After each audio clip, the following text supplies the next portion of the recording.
여러분들 수요일입니다. 날씨가 많이 덥죠? 예. 무척 덥습니다.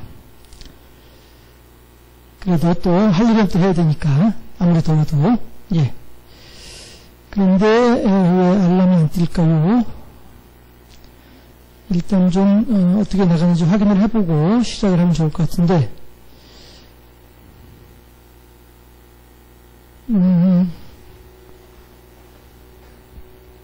나가고 있는데 네.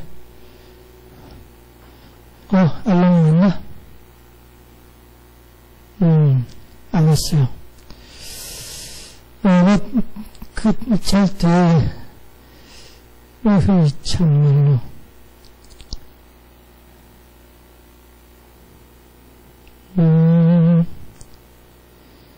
이게 지금, 유튜브가 안 나가겠다는 얘기인가? 여러분들은 어떠실지 모르겠어요. 일단 제 핸드폰은 아직 안 오고 있는데 한번 확인해 볼게요.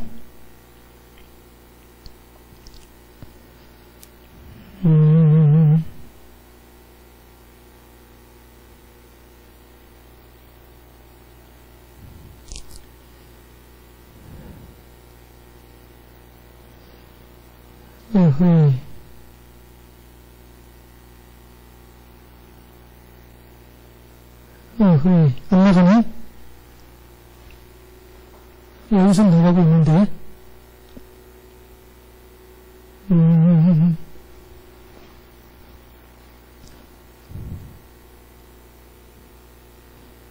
일단 녹화는 되고 있으니까요. 만약에 안 나간다고 한다면 녹화한 거를 다시 올리는 것으로 그렇게 해야 되겠네요. 잠깐 좀 한번 확인을 해보고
현재로서는 알 수가 없네.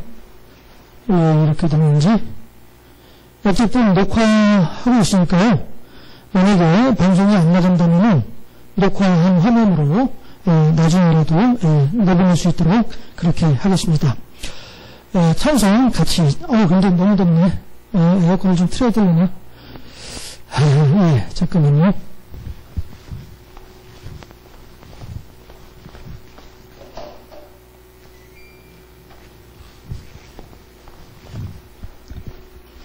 선풍기만으로 어떻게 좀 견뎌볼까 했더니 선풍기만으로는 안 되겠어요. 너무 더워가지고.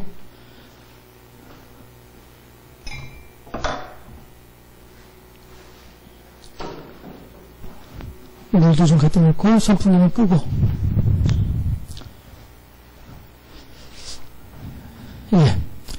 찬송 같이 하도록 하겠습니다. 찬송가 370장 1절과 4절. 찬송가 370장 1절과 4절 함께 찬송하도록 하겠습니다. 주 안에 있는 나에게 당된 힘이 있으며 십자가 밑에 나아가 내 짐이 불었네. 주님의 천사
아멘. 기도하겠습니다.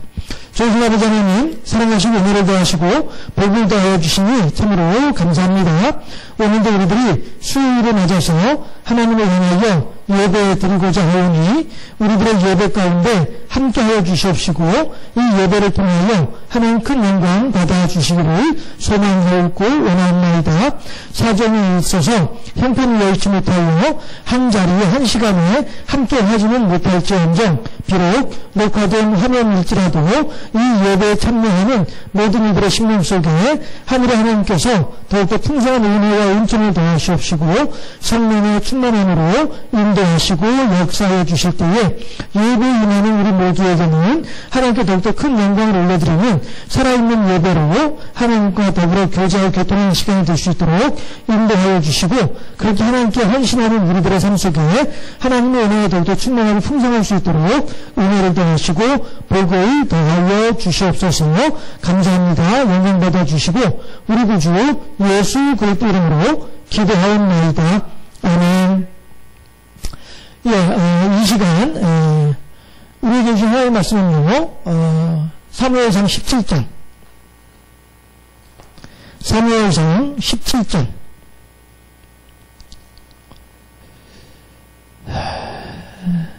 사무엘상 17장 41절에서 54절까지 말씀입니다. 사무엘상 17장 41절에서 54절까지.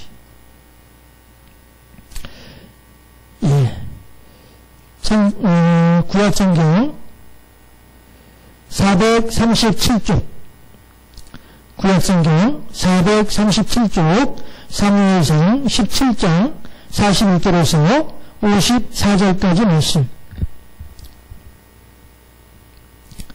함께 다 찾으신 줄로 알고 제가 늘 말씀드리죠. 이렇게 끈으로 표시를 해놓으면 훨씬 더 찾기가 쉽죠. 사무엘상 17장 41절에서 54절까지 합독합니다. 41절 말씀. 블레셋 사람이 방패든 사람을 앞세우고 다윗에게로 점점 가까이 나아가니라. 그 블레셋 사람이 둘러보다가 다윗을 보고 업신여기니 이는 그가 젊고 붉고 용모가 아름다우니라. 블레셋 사람이 다윗에게 이르되 네가 나를 개로 여기고 막대기를 가지고 내게 나아왔느냐 하고 그의 신들의 이름으로 다윗을 저주하고 그 블레셋 사람이 또 다윗에게 이르되 내게로 오라 내가 네 살을 공중의 새들과 들짐승들에게 주리라 하는지라. 다윗이 블레셋 사람에게 이르되 나는 칼과 창과 단창으로 내게 나오거니와 나는 만군의 여호와 이름 곧 네가 모욕하는 이스라엘 군대 하나님의 이름으로 내게 나아가노라.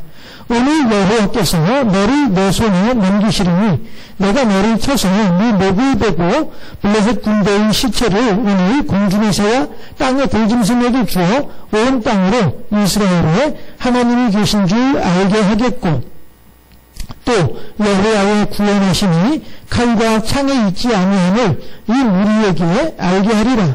전쟁은 여호와께 속한 것인즉 그가 너희를 우리 손에 넘기시리라. 블레셋 사람이 일어나 다윗에게로 마주 가까이 올 때에 다윗이 블레셋 사람을 향하여 빨리 달리며 손을 주머니에 넣어 돌을 가지고 물매로 던져 블레셋 사람의 이마를 치매 돌이 그 이마에 박히니 땅에 엎드러지니라. 다윗이 이같이 물매와 돌로 블레셋 사람을 이기고 그를 쳐 죽였으나 자기 손에는 칼이 없었더라.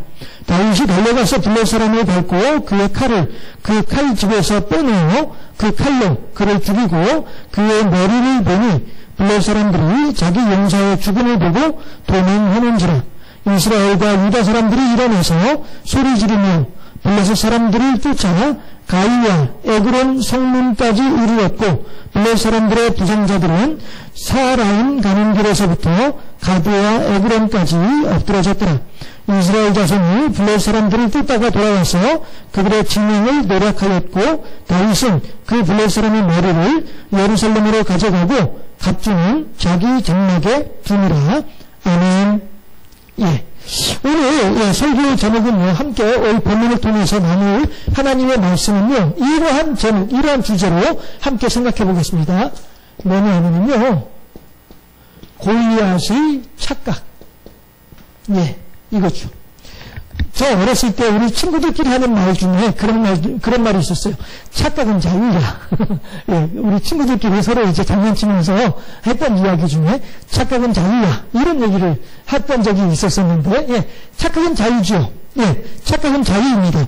생각하는 것은 자유예요. 예, 뭐 그렇게 생각하겠다는데 그럼 누가 뭐라고 하겠습니까? 예, 심지어는 칼빈인지 루터인지 제가 좀 헷갈리긴 합니다만은, 예, 그 양반이 그렇게 말을 했어요.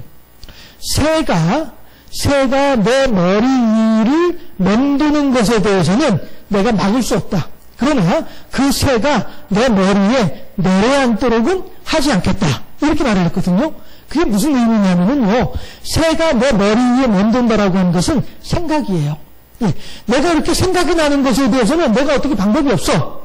그러나 그 생각으로 말미암아서 내가 실천하는 것은 내가 마음대로 할 수 있다는 것이죠.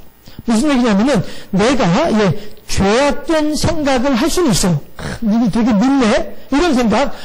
그 참말로 그냥 한 대 확 때려줬으면 좋겠어. 이런 생각은 떠오르는 것은 내가 어떻게 할 수 없다는 거예요. 그러나 밉다고 해서 내가 그를 향해서 미운 마음을 가지고 그에게 미운 행동을 하고 때려줬으면 좋겠어라고 해서 그를 가서 진짜 때리고 이렇게 하는 것은 아니다는 것이죠. 새가 내 머리 위에 맴도는 것은 내가 어찌할 방법이 없으나 그 새가 내 머리에 내려앉도록은 하지 않겠다 라고 하는 거예요. 그런 생각이 떠오르는 것은 내가 어쩔 수 없으나 그 생각을 내가 실천하지 않겠다는 것이죠. 하나님의 뜻을 따라서, 하나님의 생각하심을 따라서, 하나님의 말씀하심을 따라서 내가 그 죄를 지을 수도 있고 그 죄를 짓지 않을 수도 있다는 거예요.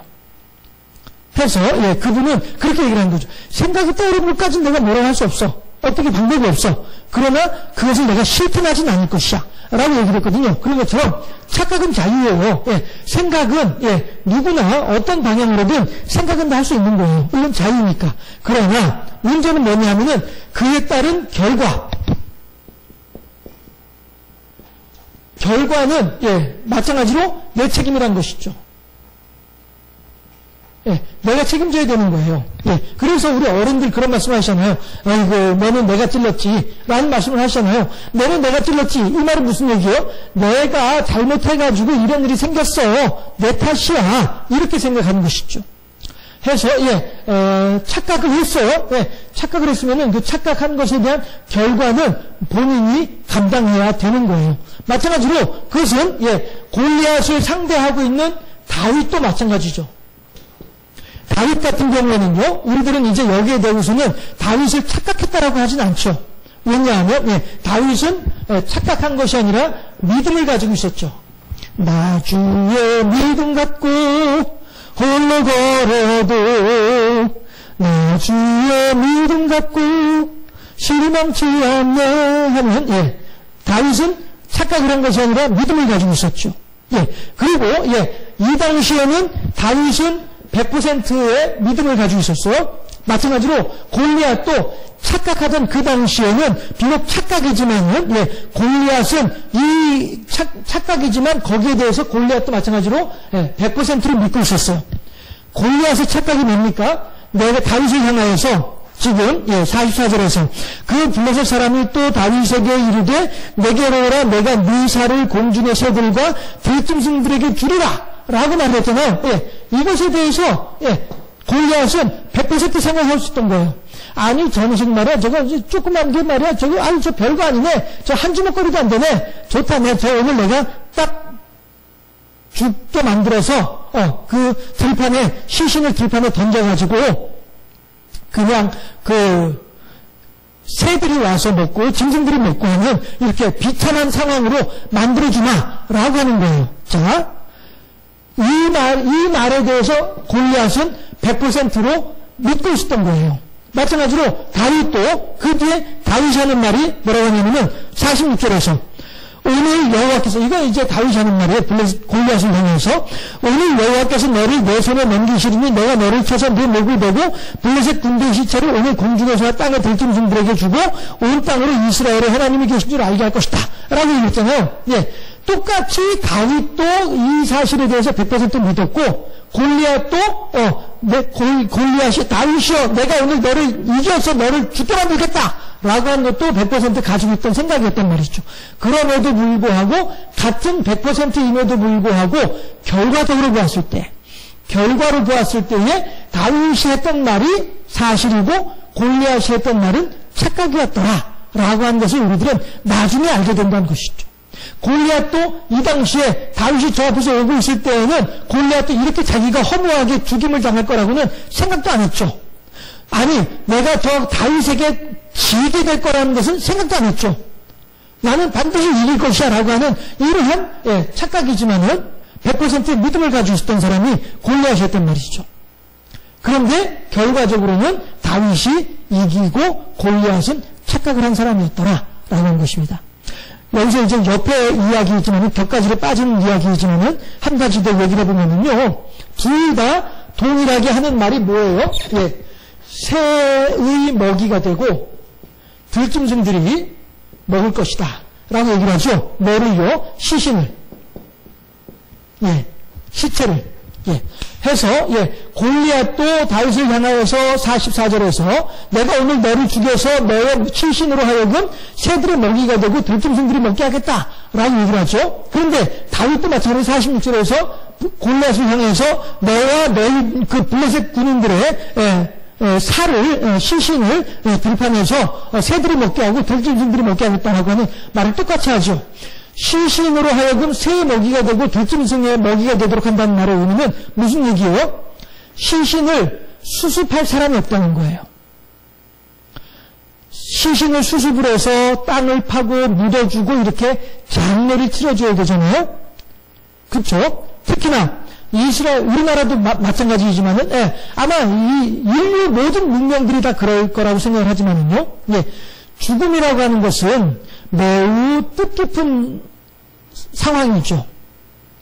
물론 이미 죽어있는 사람이야 뭘 알겠습니까만은 살아있는 사람의 입장에서는 이 죽어있는 이 사람을 향하여서 마지막 그 죽음의 그 이후 본인으로서는 아무것도 할 수 없는 시신이지만은 살아있는 사람들은 그 시신을 잘 수습을 해서 옷도 이렇게 예쁘게 옷도 입히고 그 다음에 땅도 이렇게 깊이 파가지고 묻기도 하고 또 경우에 따라서 이제 화장을 하기도 하고 화장한 이후에도 이것을 어떻게 하면 우리가 더욱더 고인의 뜻에 합당하게 이 화장한 것을 고인의 뜻에 합당하게 이렇게 다룰 수 있을까 이런 거 가지고 고민도 하기도 하고요. 그래서 어떤 경우에는 수목장을 하기도 하고 어떤 경우에는 이렇게 뿌리기도 하고 뿌리는 것조차도 본인의 뜻이 그러했다라고 한다면은 뿌리기도 하고요.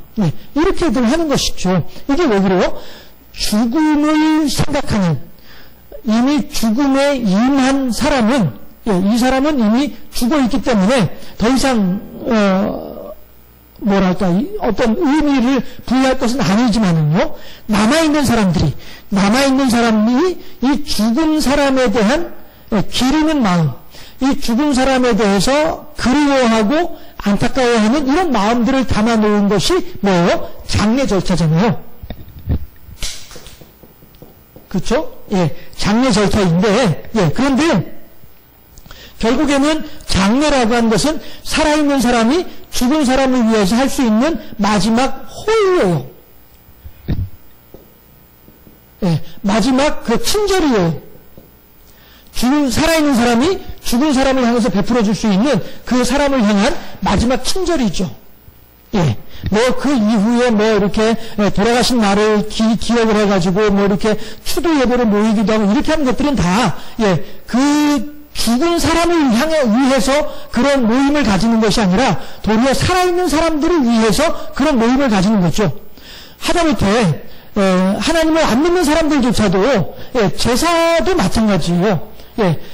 그러니까 하나님을 안 믿는 사람들이 지내는 제사의 경우에도 그 사람들이야 그 제사에 대해서 어떤 특별한 의미를 부여하고, 예, 그 다음에 뭐 이제 쌀 같은 거 그릇 공기에 담아놓고서 이제 제사상 밑에 놔뒀다가, 예, 나중에 이제 그 표면을 딱 보고서 발자국이 찍힌대요. 예, 그래서 어떤 새 발자국도 있고 짐승 발자국도 있고 찍힌대요. 그러면은 돌아가신 분이 새로 다시 태어나셨구나, 아니면 뭐 짐승으로 다시 태어나셨구나, 뭐 이런 것도 생각해 본다고 하면, 따져본다고 하면 그런 얘기도 있을 정도로 그렇게 안 믿는 사람들은 제사 행위에 대해서 특별한 의미를 부여하기도 하죠. 또 실제로 어떤 사람들은, 예, 아이고 할아버지 우리 가족들 잘 좀 지켜주시고요, 돌봐주시고요, 이렇게도 해요. 제사 지내고 절하면서. 예, 그런데 그 돌아가신 양반이 무슨 능력이 있어서 자손들을 잘 되게 하고, 무슨 능력이 있어서 내 아이가 취직되게 하고 대학교 입학하게 하고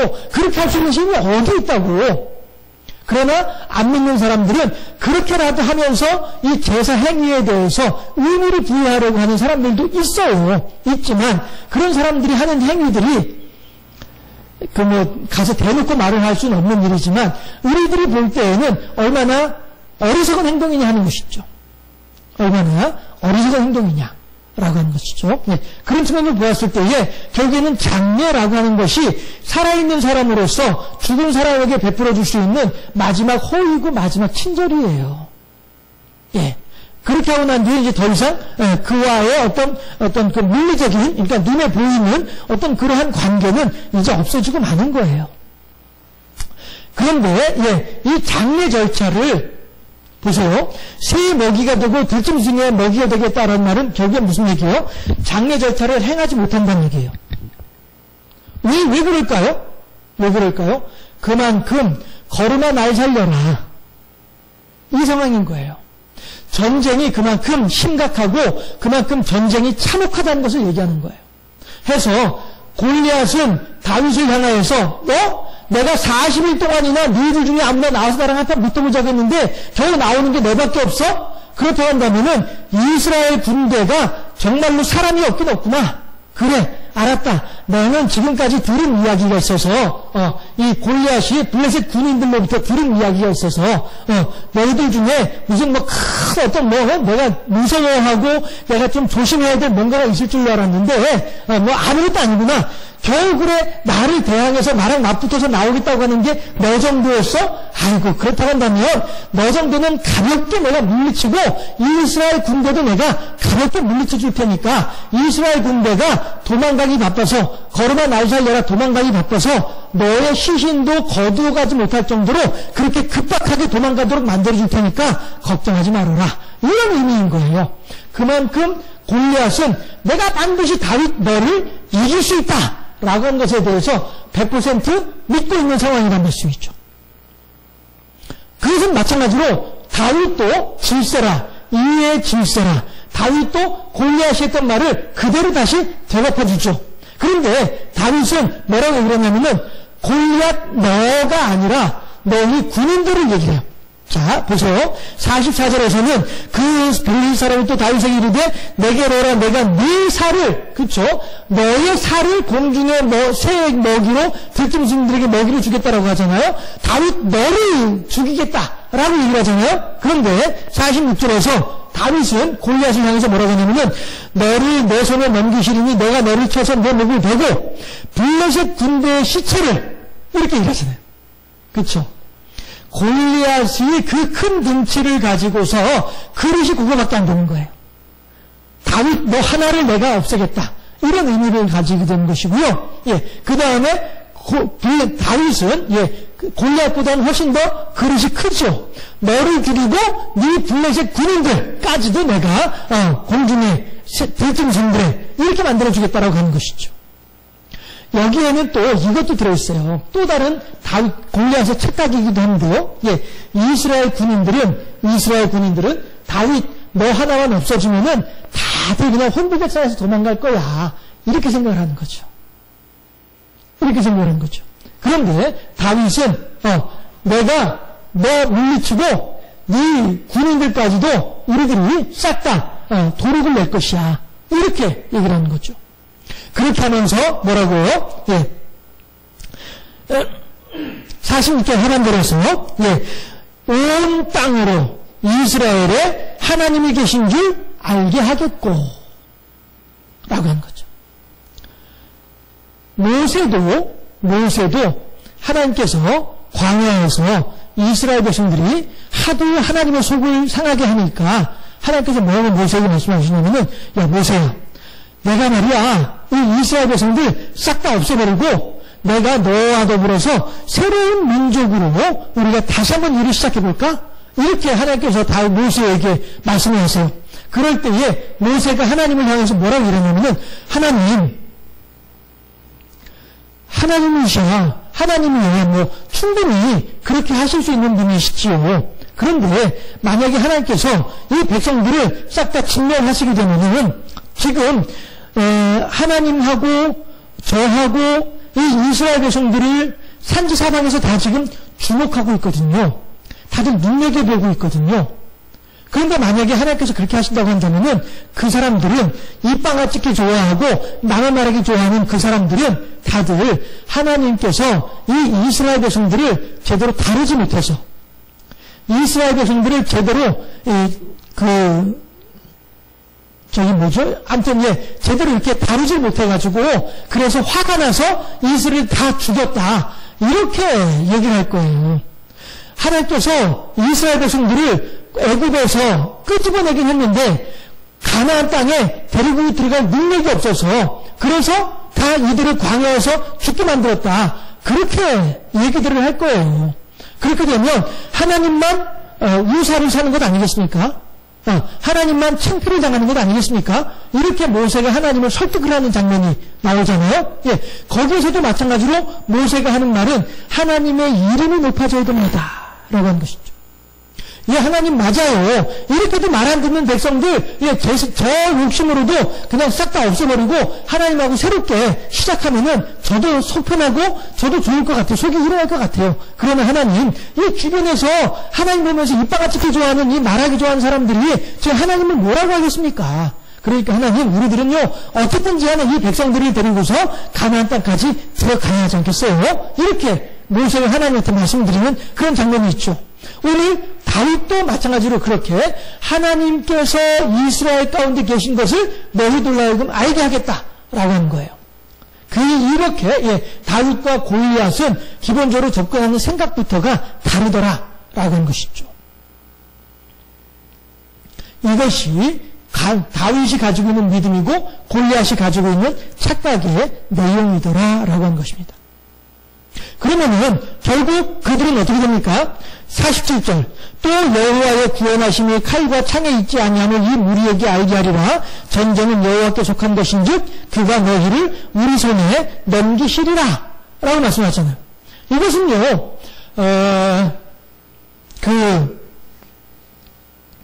대구의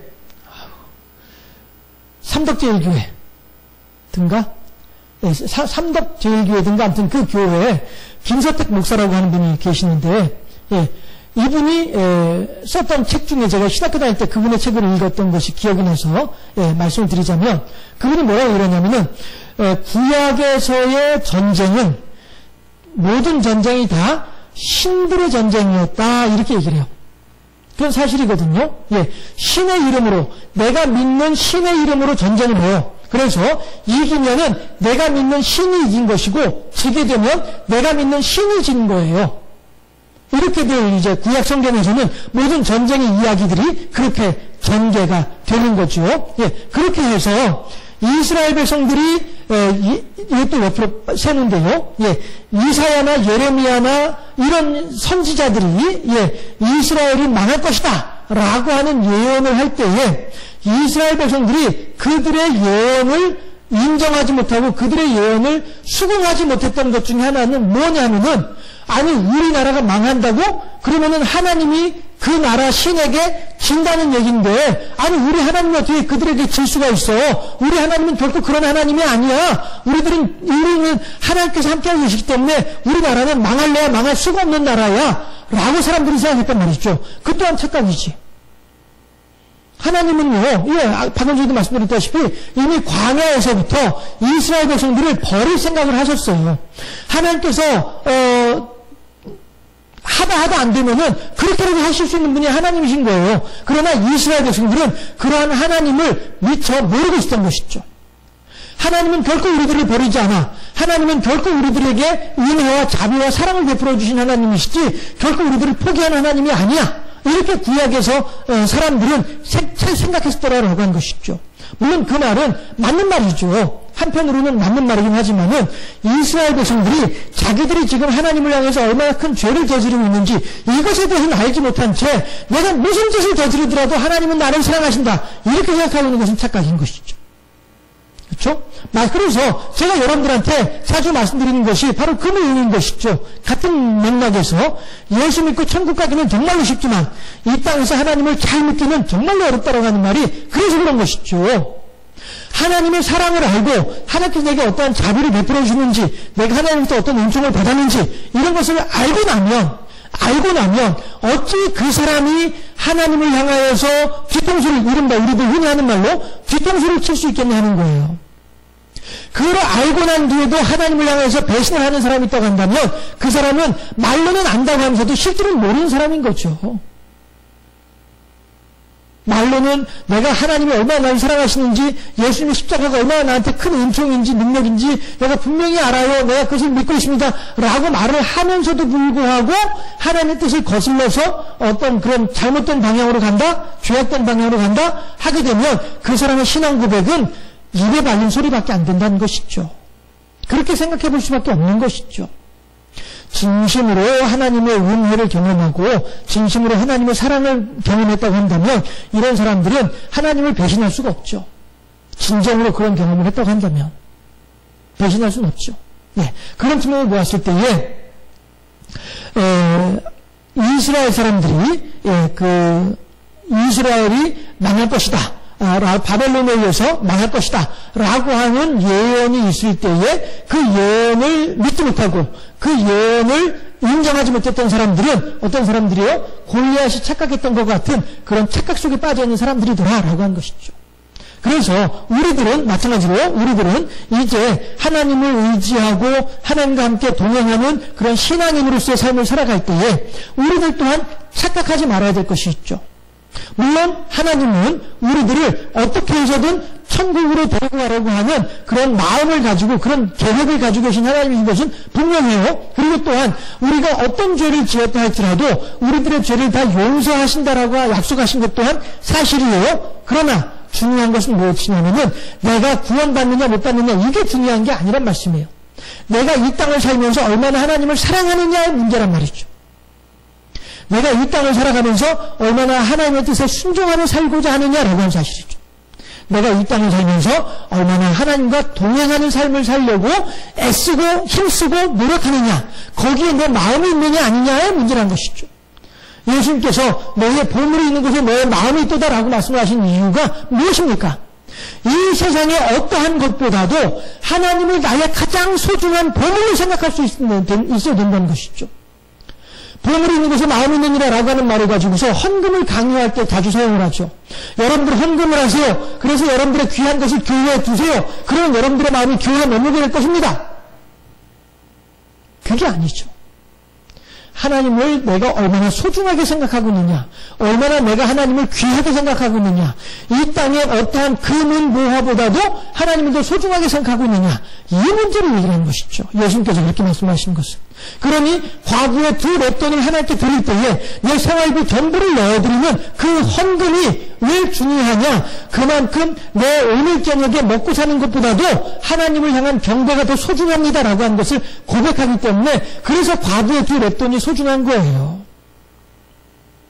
얼마만큼 그 헌금에 내 마음을 담았느냐의 문제인 것이죠. 내 보물이 있는 곳에 내 마음이 있으니까 나의 보물은 2 렙돈이 내 보물이 아니고 하나님이 나의 보물이기 때문에 2 렙돈조차도 하나님께 얼마든지 드릴 수 있습니다 라고 하는 것이죠. 이 2 렙돈은 오늘 저녁에 우리 식구들끼리 빵 사서 저녁거리 사 먹을 돈이었어요. 그 돈을 하나님께 드리는 거예요. 가진 것 전부를 드렸으니까 오늘 저녁거리까지도 다 하나님께 드린 거란 말이죠. 보물이 있는 곳에 마음이 있다라고 하는 말은 헌금을 많이 해라. 그래야 너의 마음이 교회에 머물 것이다. 이 뜻이 결코 아니라 하나님을 얼마나 소중하게 생각하느냐, 하나님을 나의 어떠한 보물보다도 더 귀하게 생각하느냐, 보물 중에 보물로 하나님을 생각하느냐, 이 문제를 던지시는 거예요. 이것에 대한 의문을 우리들한테 질문을 하고 계신 거예요. 넌 어떻게 생각하지? 하나님에 대해서? 이거거든요. 마찬가지로 이스라엘 백성들도 골리앗이 착각했던 것처럼 하나님의 능력은 인정했으면서도 불구하고 하나님을 사랑할 줄은 몰랐던 사람들이 이스라엘 사람들이었더라고 하는 것이죠. 그래서 그들도 골리앗이 착각했던 것과 마찬가지로 그들도 그렇게 착각을 하는 바람에 어떻게 돼요? 그들의 시신을 수습해 줄 사람조차도 없을 정도로 그렇게 비탄한 최후를 맞이하게 되는 것이죠. 그러나 다윗은 어때요? 믿음을 가지고 너는 칼과 창과 단창으로 내게 나오거니와 나는 이스라엘의 군대의 하나님, 나는 이 여호와의 이름 곧 네가 모욕한 이스라엘 군대의 하나님의 이름으로 내게 가노라 라고 말을 하는 다윗. 그쵸? 해서 골리앗은 내 이 무거운 창으로, 내 이 무거운 칼로 저거 하나 그냥 단칼에 그냥 해버릴 수 있다라고 한 것이죠. 자, 43절 한번 보시게 되면요. 42절 보게 되면은 뭐라고 그러냐면은 그 블레셋 사람이 둘러보다가 다윗을 보고 업신여기니. 여기서부터 착각이 시작되는 거예요. 업신여기니. 이는 그가 젊고 붉고 용모가 아름다움이라. 이렇게 나와요. 젊고 붉고 용모가 아름답다 라고 얘기를 해요. 이 말은 어떤 의미냐면요, 좀 유약하다 이런 의미로 이해를 할 수 있을 것 같아요. 성경에서 이런 내용으로 나오는 말이 요셉을 향하여서도 이런 표현을 하죠. 요셉을 향해서 이런 표현을 하고요. 그 다음에 다윗이 그렇고 그 다음에 압살롬에 대해서도 이런 표현을 해요. 그 용모가 아름답다라고 하는 말을 압살롬에 대해서도 그렇게 표현을 해요. 그런데 이런 표현들은 다 무엇이냐면은 사람들이 보기에 좋은 그러한 얼굴이 되는 거예요. 요즘으로 말하면 꽃미남 정도라고 표현을 할 수 있을까요? 그렇게 이제 인식들을 하고 있는 거예요. 그런데 중요한 것은 뭐냐면은 그렇게 함으로 말미암아서 골리앗은 다윗을 향하여서 업신여기게 되더라라고 하는 거죠. 지난 시간에도 말씀드렸다시피 골리앗 앞에 설 때에 다윗의 나이는 아무리 많이 잡아도 13살이에요. 다윗의 나이가 아무리 많이 잡아도 13살이고요. 8살까지도 생각해 볼 수 있는 이러한 나이의 어린 아이란 말이죠. 그러니까 여기서 지금 42절에서도 그 블레셋 사람이 둘러보다가 다윗을 보고 이렇게 일하잖아요. 이 말은 마치 무엇 같으냐면은 저 앞에 다윗이 오고 있는데도 불구하고 어딨어? 나 상대할 사람이 누구야? 어디 있냐니까? 안 보이는데? 너구나? 이런 거예요. 그 사람을 무시하고 놀려먹을 때 하는 말이잖아요. 어디 있냐 대체? 누구와 나를 상대할 작자가 누구야? 그러다가 너구나? 네가 나를 상대하려고 한 거구나? 아이고 이런 꼬맹인가? 이런 의미예요. 이런 의미예요. 이 내용이. 해서 그 블레셋 사람이 둘러보다가 다윗을 보고 업신여기니 라고 한단 말이죠. 그래서 블레셋 사람이 하는 말이 43절에서 다윗에게 이르되 네가 나를 개를 여기고 막대기를 가지고 내게 나왔느냐? 왜 그러냐면은 다윗은 막대기는 목자로서 양을 지키는 목자로서 막대기는 반드시 가지고 있어야 되거든요. 막대기와 지팡이는 반드시 가지고 있어야 돼요. 그래서 막대기는 여기서 그냥 막대기라고 되어 있지만은 막대기가 이제 모양을 그리자면 어떻게 될 수 있냐면은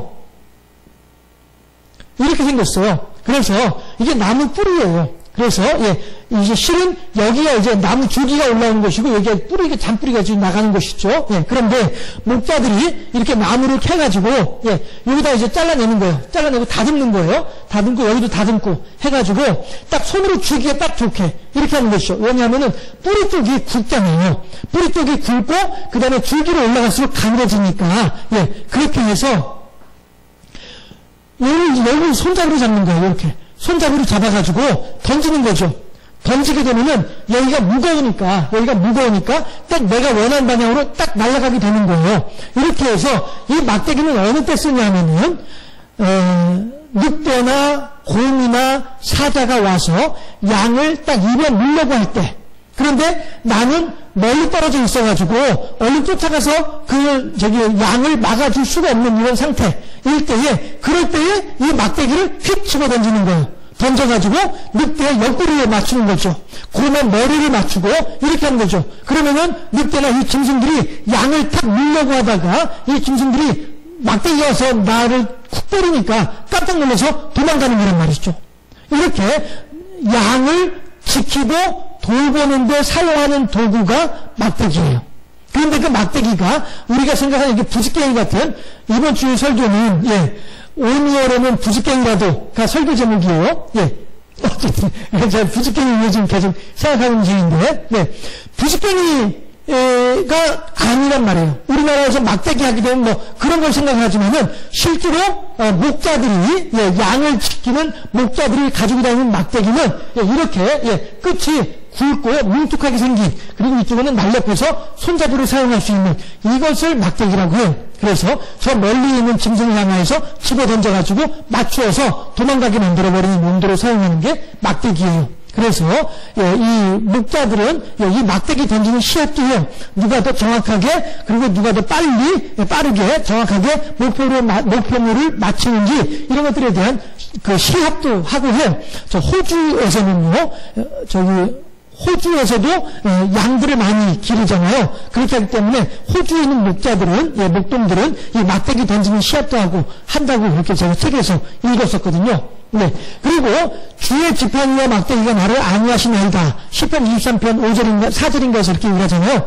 그럴 때 그 막대기는 이거고요. 지팡이는 뭐냐면요, 그림에서 여러분들 많이 보셨을 거예요. 끝이 이렇게 동그랗게 말려있는 거.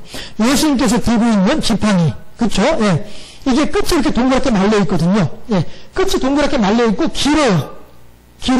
그래서 내 키 2키도 되고요. 뭐 이렇게 길어요. 그런데 왜 이렇게 끝이 동그랗게 말려있냐면요, 벼랑 같은데, 그리고 또 이렇게 사람이 가기에 위험한 곳에 이렇게 양이 있게 되면은 그 양을 끌고 와야 될 거 아니에요. 끌고 올 때에 이 둥그렇게 말린 부분 있죠? 이 부분을 그 양의 목에다 탁 거는 거예요. 그래가지고 쭉 당기면은, 목에 딱 걸어서 당기면은 양이 가까이 오게 되잖아요. 그런 용도로 사용하는 것이 지팡이예요.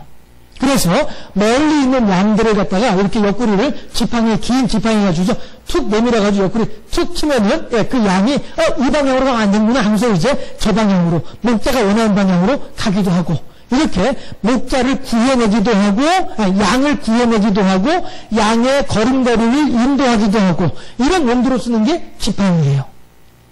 해서 지금 다윗이 하는 얘기가, 지금 43절에서 골리앗이 하는 말이 다윗을 향하여서 네가 나를 개로 알고서 막대기를 들고 나왔구나. 이 말은 개도 양을 습격하기도 하지만은요, 그러나 들깨, 그 아프리카의 딩고라고 하는 그런 들깨들 있잖아요. 하이에나 같은 거, 이런 것들이 충분히 양들을 공격할 수 있죠. 그러나 이 성경에서 개라고 하는 짐승은 매우 하찮은 짐승, 보잘것없는 짐승을 가리키는 말이 성경에서 개란 말로 사용을 하거든요. 그러니까 이 말은 결국에는 골리앗이 다윗을 향하여서 야, 너 나를 무시해도 정말로 무시를 하는구나. 나를 짐승의 하나처럼 생각하고 있구나. 이런 거죠. 네가 나를 짐승처럼 여겨서 막대기를 들고 나한테 나오는구나. 라고 얘기를 하는 것이죠. 이 말은 그래서 골리앗은 다윗을 향하여서 더 화가 나는 거죠. 아니, 키도 조그맣고 나이도 어리고 얼굴도 젊고 붉고 아름다운, 그러니까 별로 힘도 못 쓸 것 같은 그런 녀석인데, 여리여리하게 생긴 녀석인데, 아니 적감 녀석이 말이야 지금 나를 짐승처럼 생각을 하고서 막대기를 들고서 나를 상대하겠다고? 이런 기분 나쁘네, 자존심 상하네, 이런 생각이 드는 거죠. 그래서 그런 것 때문에 43절 마지막에 보게 되면은 그의 신들의 이름으로 다윗을 저주했다. 블레셋 사람들이 섬기는 신 밀곤과 또 뭐였더라? 아무튼 그 블레셋 사람들이 섬기는 신의 이름으로 다윗을 저주하고 있는 거예요. 그러나 여러분들 이분 잘 알고 있잖아요. 다윗은 어느 신의 이름으로 나아가고 있습니까? 46절 47절 45절 지금 자꾸 제가 헷갈리고 있어요. 45절. 예. 보면은, 나는 중간에, 나는 만군의 여호와 이름 곧 네가 모욕하는 이스라엘 군대의 하나님의 이름으로 네게 나아가노라. 너는 너희들의 신의 이름으로 나를 저주하지만은 나는 내 하나님의 이름으로 너에게 나아간다. 라고 이러잖아요. 그렇죠? 결국에는 신과 신을 싸우는 거예요. 그랬을 때에 골리앗의 착각, 나의 신이 너의 신을 이길 수 있어? 라고 하는 착각. 이런 착각들이 골리앗으로 하여금 죽음에 임하도록, 죽음에 도달할 수밖에 없도록 만들어버리는 이러한 비참한 결과에 나타나게 된 것이죠. 착각은 자유예요. 그러나 그 착각에 대한 결과에 대한 책임조차도 내가 져야 되는 거예요. 마찬가지로 다윗의 믿음, 그렇죠? 같은 100% 확신하는 것이었지만은 결과적으로 보았을 때 골리앗은 착각한 것이고 다윗은 믿음이었단 말이죠. 예, 그랬을 때에 결국에는 다윗 마찬가지로 이 믿음의 결과 또한 어떻게 해요? 다윗 스스로가 감당해야 되는 것이죠. 해서 이 다윗의 감당하는 영광은 다윗이 이 믿음의 결과로 감당하게 되는 것은 면류관이고요. 승리의 면류관이죠. 그 다음에 골리앗이 착각으로 인해서 감당해야 될 것은 죽음이죠. 이렇게 착각의 차이가 크게 나타나고 있다라고 한 것입니다. 다윗이 죽는 장면을 좀 더 살펴보도록 할까요? 그러면 우선 48절 블레셋 사람이 일어나 다윗에게로 마주 가까이 올 때에 다윗이 블레셋 사람을 향하여 빨리 달리며 49절 손을 주머니에 넣어 돌을 가지고 물매로 던져 블레셋 사람의 이마를 치매 돌이 그의 이마에 박히니 땅에 엎드러지니라 딱 하는 거예요. 해서 이 물매 돌을 가지고 이렇게 시속 150km라고 하던가요? 아무튼 전에 그렇다라고 하더라고요. 돌을 매겨가지고 이렇게 휙휙 하다가 휙 던지게 되면은, 물매를 제가 이렇게 설명할 건 아니고, 아무튼 전에, 새총 비슷하게 생겼는데, 새총은 아니고요. 새총은 이렇게 땡겨서 하는 거잖아요. 그런데 이 물매는, 아무튼 전에, 해서 이제, 던진 거예요. 물매에다 돌을 매겨가지고 던졌는데 이게 시속 150km인가 이렇게 나온다고 하더라고요. 그만큼 빨리 날아가는 거죠. 돌이 냇가에서 조약돌 5개, 만들만들한 돌 5개 챙겨가지고 갔는데 이걸 집어 던지니까 그만큼 시속 150km로 빨리 이제 날아가는 거죠. 그래서 골리앗의 이마에 딱 박히니까 이것이 그냥 튕겨 나오는 것이 아니라 박혀버렸다는 거예요. 해골 있죠? 이 뼈를 뚫고, 뼈를 조각내면서 뚫고 머릿속에 들어가 버렸다는 얘기예요. 이마에 박혔다라고 하는 말이. 그러니까 그것으로 이미 다 골리앗은 쓰러진 거예요. 죽었잖아요. 그렇죠? 그런데 이 죽은 것을 가지고 가서 다윗이 50절 다윗이 이같이 물매와 돌로 블레셋 사람을 이기고 그를 쳐 죽였으나 자기 손에는 칼이 없었더라. 다윗은 군인이 아니에요. 다윗은 목자이지 목동이지 군인이 아니에요. 그러니까 무기가 없죠. 당연히 무기가 없죠. 그래 칼이 없는 거예요. 다윗이 51절 달려가서 블레셋 사람을 밟고 그의 칼을 그 칼집에서 빼내어 그 칼로 그를 죽이고 그의 머리를 베니 블레셋 사람들이 자기 용사의 죽음을 보고 도망하는지라. 어떻게 보면은 멀리 있는 사람은 다윗이 순식간에 일어난 일이니까 물맷돌을 던지는 것조차도 못 보았을 수도 있어요. 블레셋 사람들도 그렇고 이스라엘 사람들도 그렇고 멀리 있는 사람들은 순간에 일어난 일이니까 혹시 그 시간에 다른 데 쳐다보고 있었으면 못 보았을 수도 있어요. 그런데 다윗은 얼른 쫓아가서 그 골리앗의 칼집에서 골리앗의 칼을 끄집어내가지고 골리앗을 찔른 거예요. 그리고 목을 베어낸 거예요. 이렇게 하니까 이제는 그 모든 시간들에 대해서는 이제 양쪽 군인들이 다 본 거죠. 보면서 이야 하면서 이스라엘 사람들은 기사가 등등하니 살아나는 거고 왜? 지금까지 저 골리앗 때문에 40일 동안이나 가슴이 두근만세근만 하면서 덤벼들지 못하고 있었거든요. 그런데 그 골리앗이 죽는 걸 보니까 오케이 그럼 이제 우리가 블레셋을 이길 수 있다 라고 하면서 이스라엘 군인들은 기가 살고 그 다음에 블레셋 사람들은 계속 말씀드리지만은 이스라엘에 하나님이 있어서 언제 우리가 이길지 질지 모르는 이런 상황이었거든요. 그런데 그나마 겨우 이제 골리앗을 하나 믿고서 버티고 있었는데 그 골리앗이 죽고 나니까 어떻게 해요? 얼른 도망가야지. 해서 걸음아 말살당하고 도망가게 되는 상황이 벌어지는 거예요. 52절 이스라엘과 유다 사람들이 일어나서 소리를 지르며 블레 사람들을 쫓아 가이와 에그론 성문까지 이르렀고 블레 사람들의 부상자들은 사하라임 가는 길에서부터 가드와 에그론까지 엎드러졌더라 라고 한 것이죠. 이 동네는 지금 엘라 골짜기예요. 엘라 골짜기에서 사하라임까지 도망을 간 거예요. 그래서 이스라엘 사람들이 엘라 골짜기에서 사하라임까지 쫓아가서 거기서 이제 비로소 이 블레셋 군인들의 뒤통수를 만나서 거기서 이제 칼을 무기 휘두르면서 죽게 만드는 거예요. 그래서 사하라임부터 에그론까지 이 블레셋 사람들의 부상자들이 땅에 엎드렸더라. 이것은 부상자는 부상자이지만은 곧 죽을 이러한 사람들인 것이죠. 그래서 그만큼 시신이 질비하게 길 위에 쓰러져 있었더라 라고 하는 것이죠. 그렇게 처참하게 이 블레셋은 죽임을 당하게 되고 이스라엘은 승리를 거두게 되었더라 라고 하는 것이죠. 예, 착각은 자유입니다. 그러나 그 착각에 따른 결과도 마찬가지로 내가 감당해야 되는 것입니다. 하나님의 사랑하시는 우리 경주 생명샘교회 모든 성도 여러분들이요, 또한 이 온라인 예배에 참여하는 모든 이들이요, 우리들이 과연 이 땅을 살면서 골리앗과도 같은 착각을 해야 되겠습니까? 이스라엘 백성들 예레미야나 이사야 활동하던 당시에 이스라엘 사람들과 같은 그런 착각을 해야 마땅하겠습니까? 광야 백성들 같이 하나님을 노엽게 하던 그들의 그러한 착각들을 우리들이 다시 반복해서야 되겠느냐라고 하는 것입니다. 우리들이 가지고 있는 믿음의 근거가 어디서 나오는 것입니까? 내 기분입니까? 내 마음입니까? 내 감정입니까? 아니죠. 살아계신 하나님께서 성령의 교통하심과 역사하심으로 우리들에게 보여주시는 분명한 하나님의 임재하심으로 말미암는 임재의 증거로 인한 우리들의 믿음이 되어진 것이죠. 다윗은 그러한 믿음으로 100% 가지고 있던 사람이 다윗이었기 때문에 사울 앞에서도 하는 이야기가 뭡니까? 임금님 걱정하지 마세요. 내가 광야에서 내 아버지의 양들을 돌볼 때에 하나님께서 나와 함께 하심으로 사자나 곰으로부터 내 아버지의 양들을 지키게 해주셨어요. 그런 것처럼 하나님께서 지금 그때에 광야에서 아버지의 양을 돌볼 때 하나님께서 나를 지켜주시고 돌봐주셨던 것처럼 이제 내가 저 골리앗을 상대할 때에도 하나님께서 내 편이 되어주셔서 나로 하여금 이기게 해줄 것입니다 라고 하는 고백을 다윗이 사울에게 하거든요.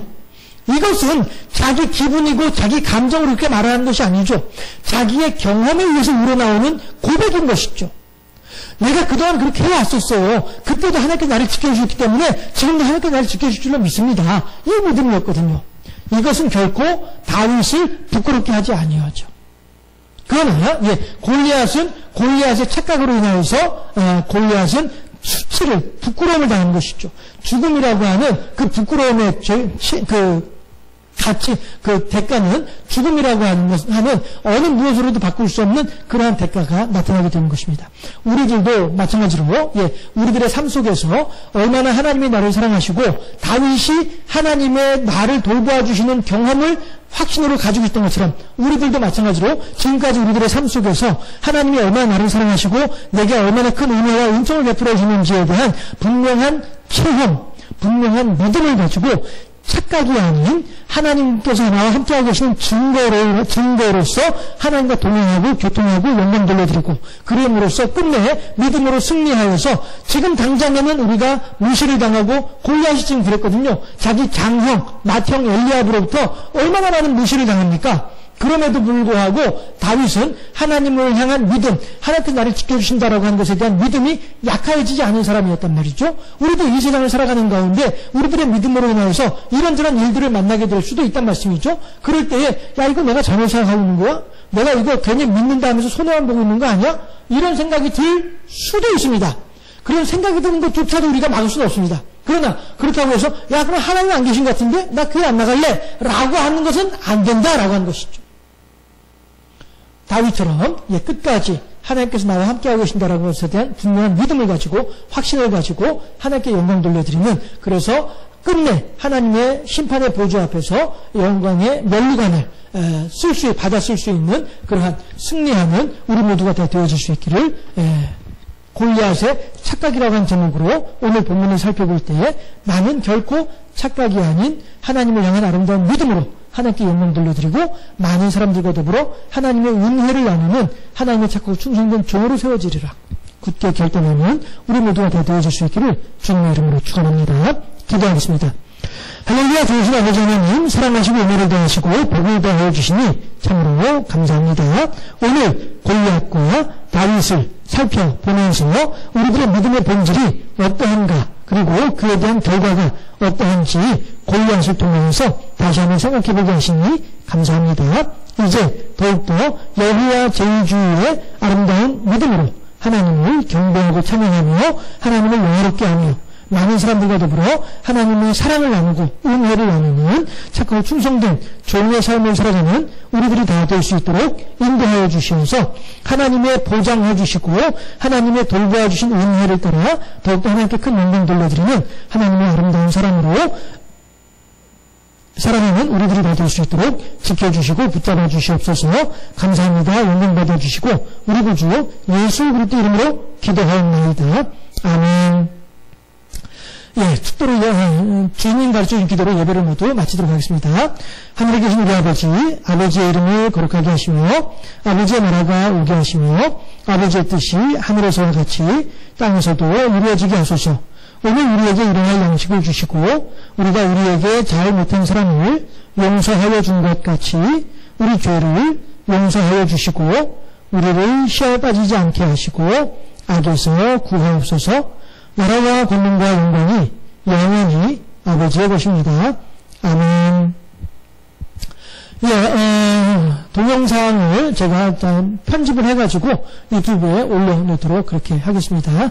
끝내 방송은 나가지 않았습니다. 왜냐면 잘 모르겠고요. 어쨌든 동영상 녹화는 돼 있으니까 그거 편집해서 올려놓도록 하겠습니다. 예배도 마쳤고요. 주일날 건강하게 다시 만나도록 하겠습니다. 한 분이 우리 임경순 권사님이 지금 감기가 몸살이 엄청 났었는데 오늘 전화통화할 때 조금 나아지신 것 같더라고요. 생일날 때마다 위에서 많이 기도해 주시기를 바라겠습니다.